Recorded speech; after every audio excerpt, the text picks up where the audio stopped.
Entre sombras e sussurros eu observo. Eu sou Chiron, e este é o ciclo do medo.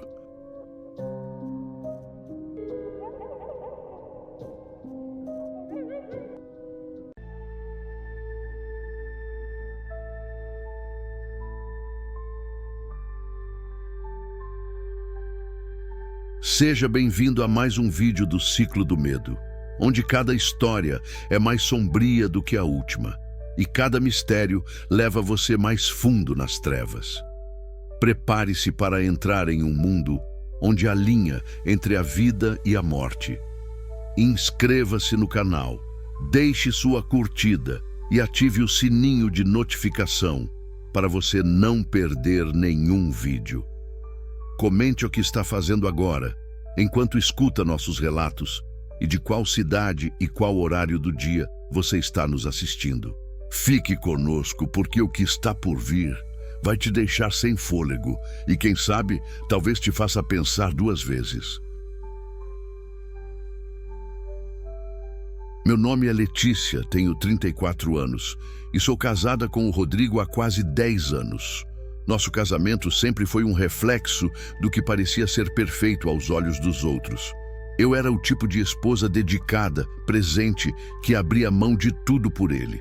Mas por dentro, eu vivia uma guerra que ninguém via. Rodrigo era um homem ausente. Nos últimos anos, o trabalho dele como representante comercial o deixava fora de casa quase a semana inteira. Ele viajava muito e, quando voltava, parecia que trazia consigo o peso do mundo, mas nunca os braços para me acolher. As coisas entre nós estavam frias, quase congeladas, se eu for sincera.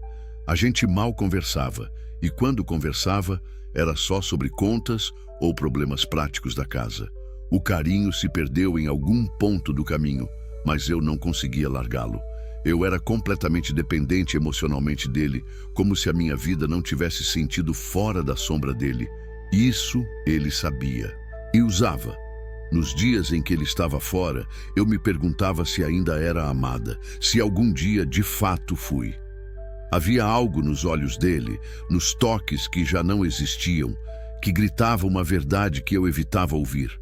Rodrigo tinha outra. No fundo, eu já sabia. Mas foi só quando ouvi, sem querer, uma ligação dele no Viva Voz, com palavras doces que ele não me dizia há anos, que o mundo desabou de vez. Você é tudo o que eu precisava encontrar, ele disse à mulher do outro lado da linha. Ali eu soube. Ele tinha uma amante. Não chorei, não naquele momento. Em vez disso, fui tomada por uma raiva silenciosa, seca, que queimava por dentro como fogo invisível. Passei dias tentando fingir normalidade, sorrindo com os lábios e odiando com o coração. Até que uma ideia nasceu em mim, sombria, perigosa, desesperada. Minha avó materna era conhecida no bairro onde cresci como benzedeira, mas eu sabia que havia coisas mais obscuras nas mãos dela. Antes de morrer, ela deixou comigo um caderno de couro antigo, com folhas amareladas e símbolos que eu jamais tive coragem de decifrar. Até agora. Naquela noite, eu tirei o caderno do fundo da gaveta. Acendi uma vela vermelha, cortei uma mecha do meu cabelo e murmurei o nome de quem eu não conhecia. A mulher que roubou meu marido. Eu pedi para ela sofrer, para sentir o que eu sentia, para pagar por cada segundo que ele passava ao lado dela. Eu fiz a bruxaria. Mal sabia eu que, ao invocar o mal, eu estava abrindo a porta do inferno direto para dentro de mim. No dia seguinte ao ritual, acordei com uma sensação estranha. Meus ombros pesavam, como se eu tivesse carregado pedras a noite inteira. A vela que eu tinha deixado acesa estava apagada, queimada até o fim, e o caderno tinha uma página nova que eu juro não estar ali antes. As letras eram vermelhas, como escritas com sangue, e diziam: o que se deseja com ódio, retorna com fúria. Meu coração gelou, mas tentei ignorar. Achei que era só impressão minha, só que conforme os dias passaram, coisas começaram a acontecer. Rodrigo voltou de viagem 2 dias depois, e pela primeira vez em meses, ele estava estranho, calado demais, evitava me olhar nos olhos. E o mais bizarro, ele ficou doente. Uma febre que os médicos não sabiam explicar, que vinha e ia como uma maldição. No fundo eu sabia. A bruxaria tinha feito efeito, mas eu não sabia em quem. Uma noite, enquanto ele dormia no sofá, suando frio, o celular dele vibrou. Era uma mensagem da tal mulher. O nome dela era Camila. "Tô preocupada com você. Não sei o que está acontecendo, mas sonhei com você me chamando. Você tá bem?" Eu deveria sentir raiva, certo? Mas naquela hora, eu senti algo estranho. Culpa. Ela não parecia má. Aquelas palavras não vinham de uma destruidora de lares. Vinham de alguém que se importava, de alguém que talvez nem soubesse da minha existência. E aí a ficha caiu. Rodrigo nunca mencionava que era casado. Ele saía com a aliança no bolso e o sorriso no rosto. A mentirosa da história não era ela, era ele. Fiquei em pé ali, no meio da sala, com o celular dele nas mãos, sentindo o peso da minha decisão me esmagar. Eu havia feito uma bruxaria contra uma mulher que talvez tivesse sido só mais uma vítima da mentira do homem que eu amava. Mas o que estava feito, estava feito. Naquela noite, sonhei com algo que parecia real demais. Estava num quarto escuro e uma figura sem rosto sussurrava meu nome: Letícia. "O que você oferece em troca da dor que causou?" Acordei suando, ofegante, com um gosto de sangue na boca. Fui até o espelho do banheiro e quando me olhei, meu reflexo sorriu antes de mim. Era o início da queda. Desde aquela noite, tudo começou a mudar. Mas não do jeito que eu esperava. No dia seguinte ao sonho, ou pesadelo, não sei mais distinguir, meu reflexo parecia atrasado. Eu mexia a cabeça e ele demorava milésimos de segundo para me acompanhar. Era sutil, mas suficiente para me deixar em pânico. Tentei ignorar. Disse a mim mesma que era paranoia, cansaço, estresse. Mas então, as coisas ao meu redor começaram a quebrar sozinhas. Um copo caiu da prateleira sem ninguém tocar. A TV ligou sozinha às 3 da manhã no canal mudo, exibindo uma imagem estática. A campainha tocava, mas não havia ninguém. Rodrigo, por sua vez, estava cada vez mais distante. Dormia em outro quarto agora e dizia que precisava de espaço. O curioso e aterrorizante era que ele estava cada vez mais fraco, pálido, o olhar perdido. Mesmo assim, não me deixava.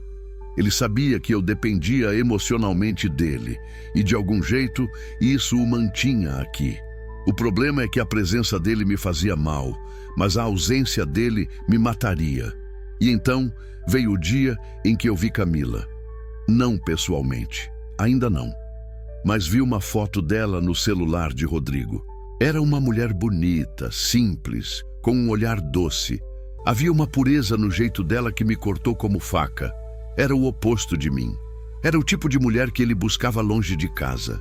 O tipo de mulher que eu deixei de ser há anos. Foi ali que senti o arrependimento se instalar como veneno. Eu desejei o mal para uma pessoa inocente. Ela não sabia. Ela não sabia que ele era casado. E aí o pior aconteceu. Recebi uma ligação do trabalho. Minha chefe, que me tratava com carinho há anos, gritou comigo no telefone como se eu fosse lixo. Disse que minha energia estava insuportável, que o ambiente piorava sempre que eu chegava. Me mandou tirar uns dias. Na rua, uma vizinha que costumava conversar comigo virou o rosto.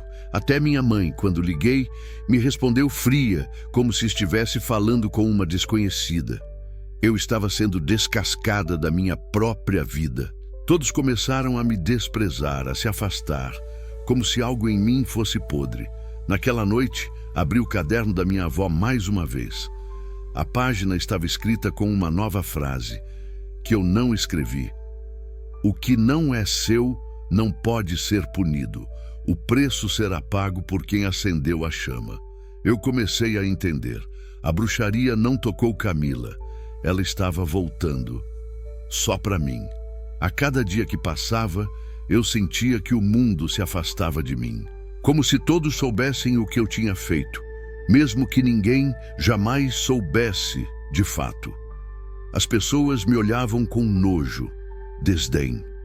O olhar da moça do mercado, o silêncio da minha melhor amiga, os colegas do trabalho que simplesmente pararam de responder minhas mensagens.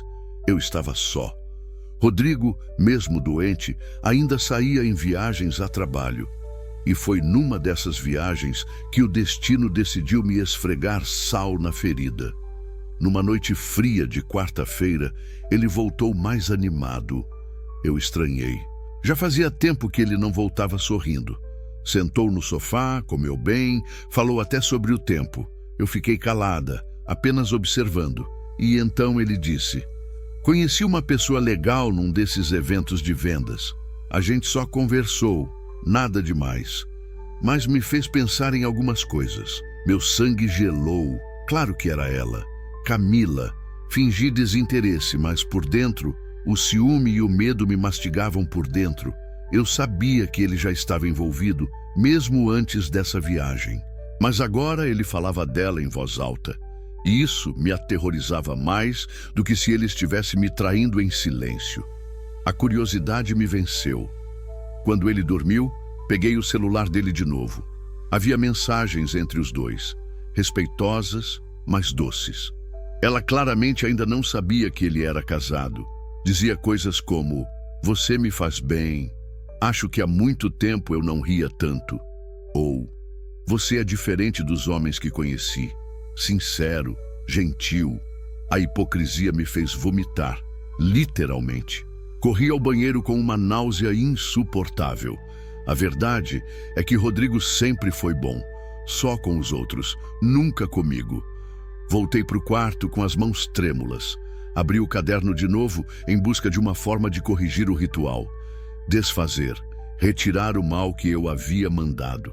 Mas não havia nada sobre reversão. Em vez disso, havia uma nova página aberta com letras ainda mais estranhas, e o texto me aterrorizou. Agora, você vê com os olhos da sombra. Agora você sente como os que vivem na dor. O que você quer tirar é o que lhe pertence.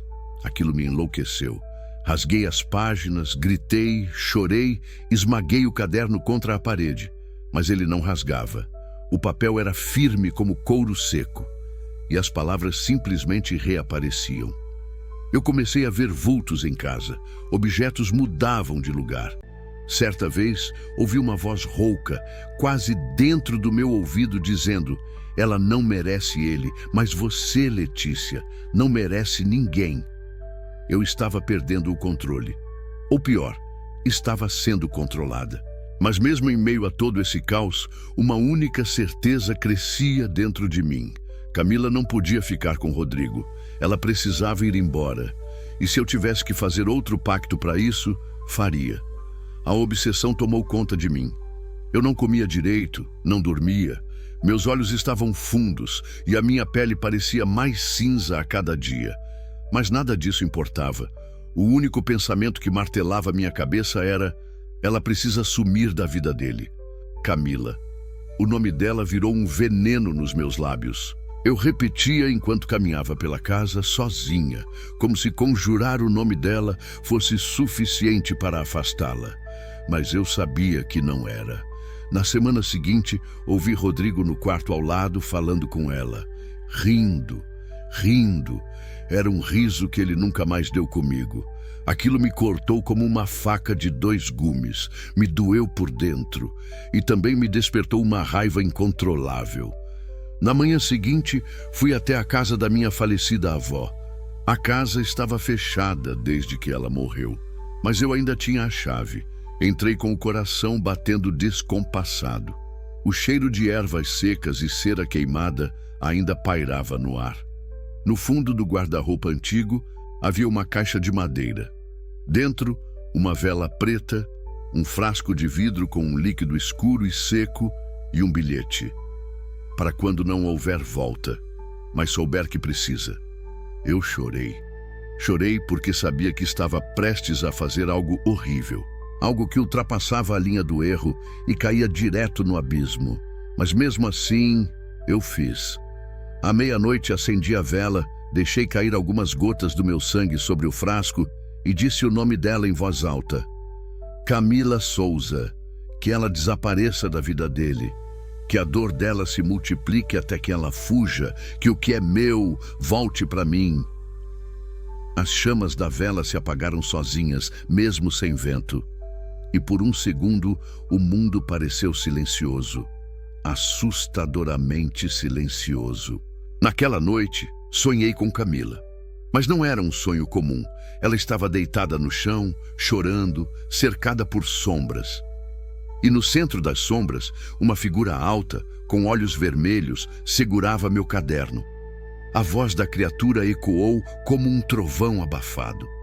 Você pediu, e como todo pedido, há um preço. Acordei gritando, suada, com a garganta arranhada. Me olhei no espelho, e dessa vez, o reflexo não se moveu. Ficou parado, me encarando fixamente. E então, sorriu. Naquela manhã, eu soube que algo havia mudado. Não era só o espelho me desafiando com aquele sorriso invertido. Era o ar. Era como se minha própria casa estivesse contra mim. O ambiente estava pesado, o tempo inteiro. O silêncio era tão denso que doía nos ouvidos. Rodrigo voltou de viagem logo cedo. Entrou cabisbaixo com uma expressão carregada. Eu fui atrás dele, querendo entender. Ele sentou no sofá, passou as mãos no rosto e disse quase num sussurro: a Camila sumiu, desapareceu do nada. Não atende o celular, não responde mensagens. Os amigos dela estão preocupados. Meu coração gelou. Deu certo. A bruxaria funcionou. Fingi surpresa. Fiz um esforço enorme para parecer preocupada. Como assim sumiu? Ele balançou a cabeça nervoso. Ela me mandou uma mensagem estranha ontem à noite, tipo, dizendo que estava com medo, que via sombras, que sentia como se estivesse sendo observada. E depois disso, nada.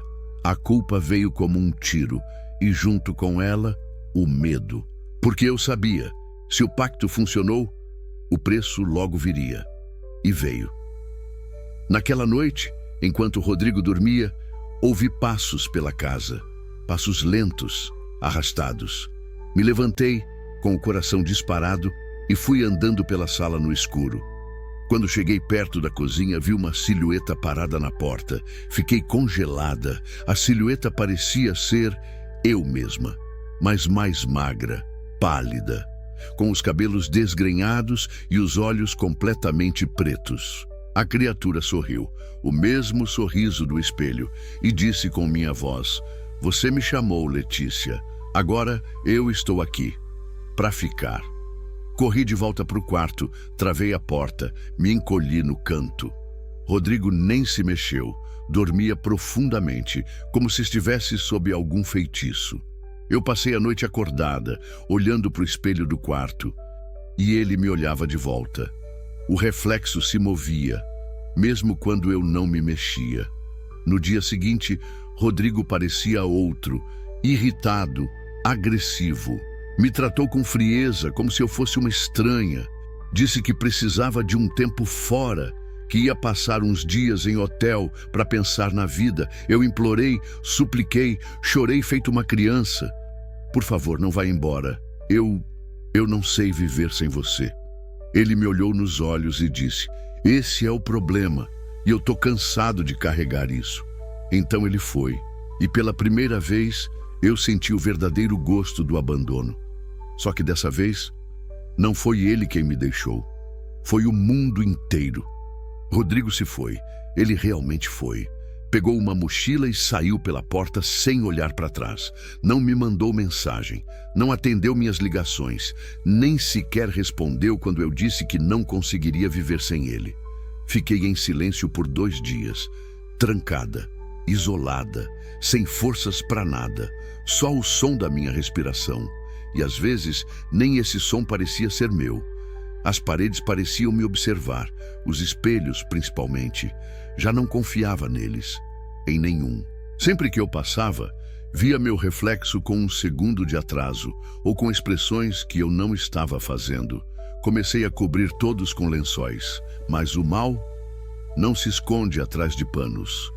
No 3º dia, Acordei com marcas no corpo, arranhões nas costas, como se eu tivesse sido arrastada por algo invisível durante a noite. O pior? Eu ouvi risadas enquanto dormia. Acordei aos gritos, nua no chão da sala.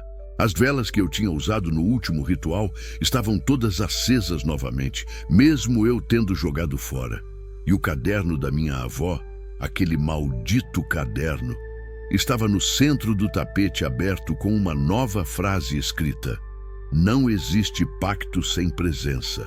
Agora você tem a minha." Eu chorei, supliquei, pedi perdão, mas ninguém me ouvia. Minha mãe não atendia, me bloqueou. Meu trabalho? Me dispensaram oficialmente, sem explicação. As vizinhas, que sempre me cumprimentavam, agora fechavam a porta quando eu saía. Eu era um espectro dentro da minha própria vida. E então veio o pior. Recebi uma ligação de um número desconhecido. Atendi, tremendo. "Alô?" Silêncio. Depois, uma voz feminina. "Camila, eu sei quem você é." Meu coração parou. "Eu não entendo." Gaguejei. "Não mente, Letícia. Desde o dia que ele me contou que era casado, minha vida virou um inferno. Pesadelos, aparições. Sinto algo grudado em mim, algo podre. E quando sonhei com o nome Letícia, eu entendi. Você fez alguma coisa. E eu quero que você saiba que eu não sou culpada, mas você vai pagar." E então a ligação caiu. Eu desabei. Pela primeira vez, eu me vi como realmente era. Uma mulher destruída por dentro, movida pela dependência de um homem que nunca me amou. E agora, possuída por algo que eu mesma libertei. O diabo estava em mim, e ele não tinha pressa. Eu não lembrava a última vez que dormi direito. Ouvi vozes nas paredes. Sons de passos quando não havia ninguém, e às vezes a risada, aquela risada, feminina, estridente, como se o mal estivesse se divertindo dentro da minha casa. O mais aterrorizante era que eu já nem tinha mais certeza de que o mal estava só aqui. Eu comecei a sentir ele dentro de mim. Tive um acesso de raiva do nada. Quebrei todos os copos da cozinha, joguei os pratos contra a parede, gritei até minha garganta sangrar. Depois, me sentei no chão e chorei feito criança, sem entender de onde aquela fúria tinha vindo. Não era minha, era dele, da coisa que agora morava em mim. Naquela mesma noite, tive o pior dos sonhos, ou visão, ou possessão. Eu já não sabia mais o que era real. No sonho, estava trancada dentro de um espelho, e do lado de fora, a outra Letícia, a versão sombria de mim mesma, caminhava livre pela minha casa, tocava nas minhas coisas, sentava na minha cama, se olhava no espelho e beijava Rodrigo. Ele estava ali, e pior, sorrindo. Quando tentei gritar, minha boca não se abria. Meus olhos dentro do espelho choravam sangue, e atrás de mim, na escuridão do reflexo, uma voz sussurrou: "Você queria amor, agora tem o meu, e eu não sou de ir embora." Acordei sem fôlego, caída no chão da sala, com o espelho do corredor quebrado em 1000 pedaços, como se alguém tivesse me arremessado contra ele. Meu corpo sangrava, mas meu coração doía mais. Fui até o caderno. Eu precisava de respostas. E ali estava mais uma página recém-escrita. O amor que se pede à força se transforma em prisão. E o cárcere, Letícia, agora é você. Eu já não era livre, nem viva. Eu era um invólucro, um recipiente vazio, possuído por tudo aquilo que desejei aos outros. Rodrigo ainda não tinha voltado. E no fundo, eu comecei a sentir que ele nunca mais voltaria. Mas Camila parecia ainda estar conectada a mim. E se ela também estava sofrendo, talvez, só talvez, existisse uma chance de libertar nós duas. Mesmo que isso custasse o que me restava da alma. Depois do último sonho, se é que posso chamar aquilo de sonho, passei dias sem dormir. Só o som da minha própria respiração me acompanhava, e mesmo assim, às vezes, eu tinha a sensação de que ela vinha de outra garganta. As luzes da casa piscavam sem explicação. Tudo ao meu redor estava morto. As plantas secaram, o cheiro do ambiente ficou insuportável, um misto de mofo, sangue e incenso velho. Eu já não saía mais nem para buscar o pão na esquina. As pessoas atravessavam a rua quando me viam. Eu comecei a aceitar que talvez eu estivesse morta por dentro. Talvez o pacto tivesse levado a única parte viva que restava em mim. Mas ainda havia uma fagulha, uma ideia. Camila, se ela ainda estava sentindo os efeitos do que eu fiz, talvez ela fosse a única ponte entre mim e uma chance de salvação. Talvez, se eu pedisse perdão, se eu confessasse tudo, o mal pudesse ser transferido de volta para onde veio. Tremendo, criei um perfil falso no Instagram e mandei uma mensagem. Camila, sei que você não me conhece, mas eu conheço você. Preciso te ver. Isso é sobre o que está acontecendo com você. Eu juro que posso ajudar. É sério. Me encontre amanhã, Praça Central, 12h. Eu esperei. Ela visualizou e, para minha surpresa, respondeu: eu sei quem você é. E se aparecer com mentiras, juro por Deus te destruo. Mas eu vou. No dia seguinte, saí de casa com as pernas trêmulas. O mundo lá fora parecia mais escuro do que eu lembrava. As pessoas ainda desviavam de mim, como se sentissem algo podre grudado na minha pele. Cheguei na praça antes da hora. Sentei num banco, olhando para o chão. Evitava encarar qualquer reflexo, nem vitrines, nem a água da fonte. E então ela chegou, Camila.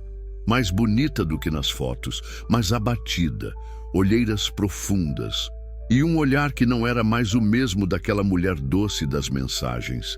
Era o olhar de alguém que também tinha sido tocada pelas sombras. Ela sentou à minha frente. Você fez isso comigo, né? Ela disse direto, sem rodeios. Engoli em seco. Minhas mãos suavam. Eu fiz. Mas eu achei que você sabia. Que você tinha destruído meu casamento de propósito. Ela riu com desprezo. E mesmo se tivesse, você acha que isso justifica o que você fez? Você tem ideia do que tem me seguido? Do que eu ouço de madrugada? Do que me toca quando estou sozinha? As lágrimas escorriam sem controle. Eu assenti com a cabeça. Eu quero tentar desfazer isso, por favor. Eu preciso da sua ajuda. Camila me olhou por longos segundos e então disse: tá, mas tem uma condição. Qual? Ela se aproximou e sussurrou: você vai ter que se ajoelhar e pedir, não a mim, ao que você chamou. Porque ele está aqui e ele ainda quer você. Naquele instante, senti o ar ao nosso redor ficar pesado. Um grupo de pombos voou assustado. Um cachorro, do outro lado da praça, latiu, olhando diretamente para mim. Camila se levantou. Deu 3 passos. Depois virou e disse: amanhã, 00h, rua da antiga capela abandonada. Vá sozinha. E partiu. E eu voltei para casa sabendo que a próxima noite poderia ser a minha última. A rua da antiga capela era um lugar esquecido por Deus, literalmente. As casas ao redor estavam vazias, os postes de luz não funcionavam, e a igreja em si era só escombros e ruína. Telhado quebrado, portas arrancadas, cruzes viradas de cabeça para baixo. Um cheiro de terra molhada e vela queimada pairava no ar, como se o próprio ar estivesse contaminado. Cheguei pouco antes da 00h. Fiquei parada do lado de fora, esperando Camila. O medo era tanto que minhas mãos mal conseguiam segurar o celular. Tentei ligar para ela, sem resposta. Então ouvi um estalo atrás de mim. Era ela, sozinha, com os olhos fundos, cabelos presos de qualquer jeito e uma blusa escura. Mas havia algo diferente nela, algo gélido, como se ela já não fosse completamente Camila. Você veio, ela disse quase sem emoção.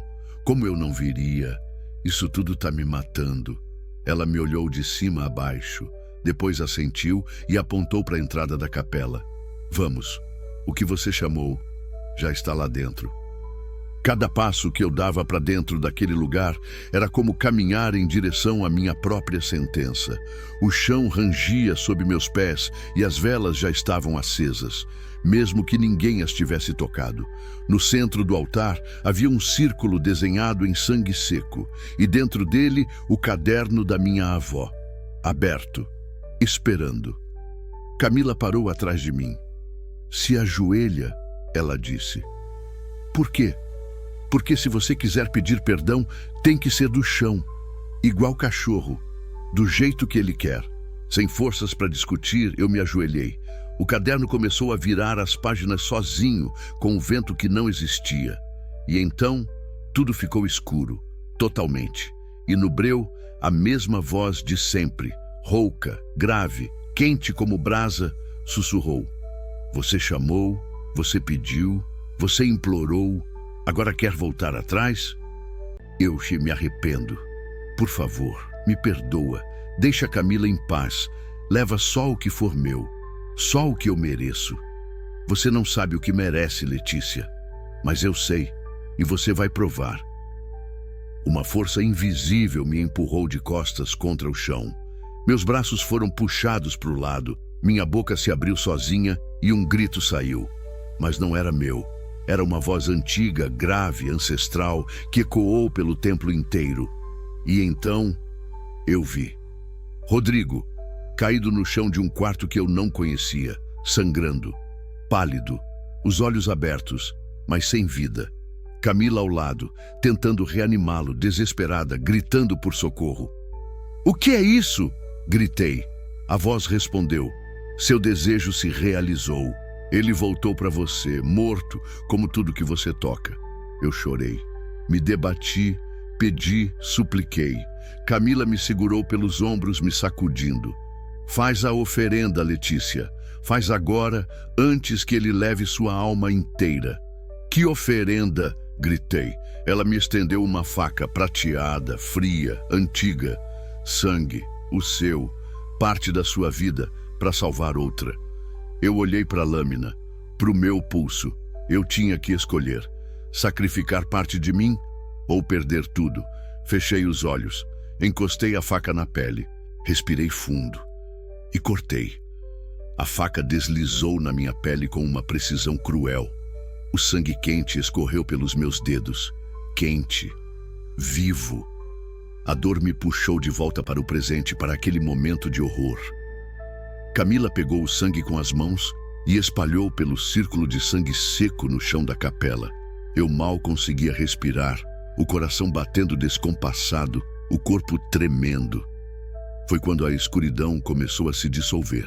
Uma luz fraca surgiu no centro do círculo, como um fogo brando tentando se acender no meio do breu.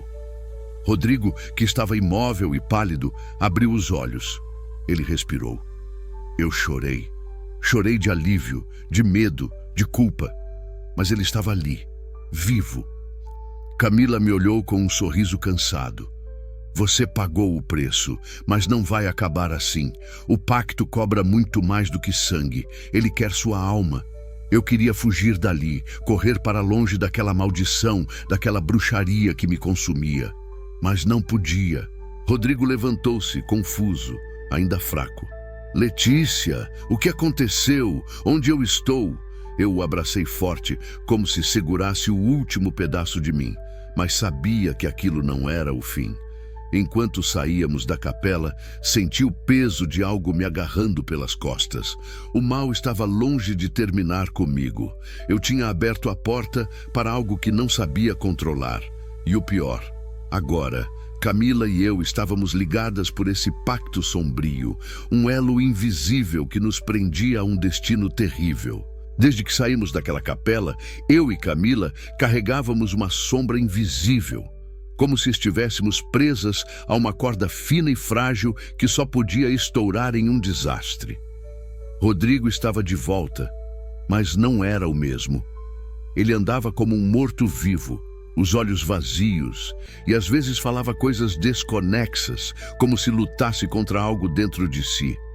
Eu tentava cuidar dele, esconder o que havia acontecido, mas a verdade era que eu estava me afundando cada vez mais no meu próprio inferno. Camila também mudou. Ela aparecia sem avisar, às vezes chorava, às vezes gritava comigo, acusando-me por tudo o que havia acontecido. Era como se o pacto tivesse destruído as duas, em diferentes graus. Nosso elo era uma prisão. Eu sentia no peito um aperto constante, uma mistura de culpa, medo e desespero. Cada vez que Rodrigo se afastava ou me ignorava, sentia que o pacto cobrava uma nova parte de mim. Talvez até da minha alma. Uma noite acordei com a casa em silêncio, mas com um frio cortante. No espelho do quarto, meu reflexo desapareceu. No lugar dele, vi uma mulher desconhecida, com olhos vazios e um sorriso sombrio. Ela sussurrou: "Você acha que isso acabou? Está apenas começando, Letícia." Acordei suando frio, sabendo que aquilo não era só um pesadelo. Eu precisava de ajuda, mas a quem recorrer quando tudo que você tocou virou trevas? Eu já não sabia quem eu era. Letícia? Fantasma? A sombra que me assombrava? Tudo junto. Rodrigo estava cada vez mais distante, preso num limbo entre a vida e a morte que eu havia forçado. Camila, aquela mulher que um dia eu quis destruir, tornou-se a única ponte que me restava. Mas ela também sofria, e seu olhar carregava um ódio silencioso que eu sentia como punhal. Naquele dia, numa tarde cinzenta, nos encontramos na praça onde tudo começou. Eu precisava saber se havia uma saída. "O que queremos?" comecei, a voz falhando. "É apenas liberdade. Para mim, para você, para ele." Ela me olhou, desconfiada. "A única liberdade que restou para nós é aceitar o que somos, ou lutar e perder tudo." Eu engoli a seco. Sabia que o caminho da luta significava mais dor, mais perda, mas também sabia que ficar assim era morte lenta. Então tomei uma decisão: buscar ajuda. Algo além do que minha avó sabia. Algo que não fosse pacto ou bruxaria. E foi assim que marquei uma visita à Dona Marina, uma velha conhecida da minha família, uma mulher que dizia falar com espíritos e desfazer feitiços. Era minha última esperança. Cheguei na casa de Dona Marina com o coração apertado. A casa dela era simples, cheia de ervas secas penduradas, velas e imagens antigas. Ela me recebeu com um olhar que parecia enxergar minha alma despedaçada. Expliquei tudo, do começo ao fim, sentindo as lágrimas escorrerem sem controle. Ela ouviu em silêncio, assentindo de vez em quando até que falou: "Letícia, o que você fez mexeu com forças que não se pode controlar. Mas ainda há uma chance, uma luta difícil, perigosa, mas possível." Durante horas, ela preparou um ritual de limpeza, me dando instruções para seguir com exatidão. Antes de começar, olhei para meu reflexo no espelho da sala e vi, pela primeira vez em semanas, uma expressão de esperança, mesmo que pequena. O ritual foi intenso. Chamas, cantos em línguas antigas, orações. Senti uma presença pesada, tentando resistir, me puxando para trás, mas Dona Marina segurou firme, protegendo-me. No fim, senti um alívio momentâneo, como se uma sombra tivesse se afastado de mim. Mas o preço era claro. Eu teria que enfrentar o que deixei para trás: Rodrigo, Camila e a mim mesma. Depois do ritual com Dona Marina, uma calma estranha tomou conta de mim. Não era a paz completa, mas um silêncio que parecia preparar o terreno para algo novo, ou para o fim definitivo.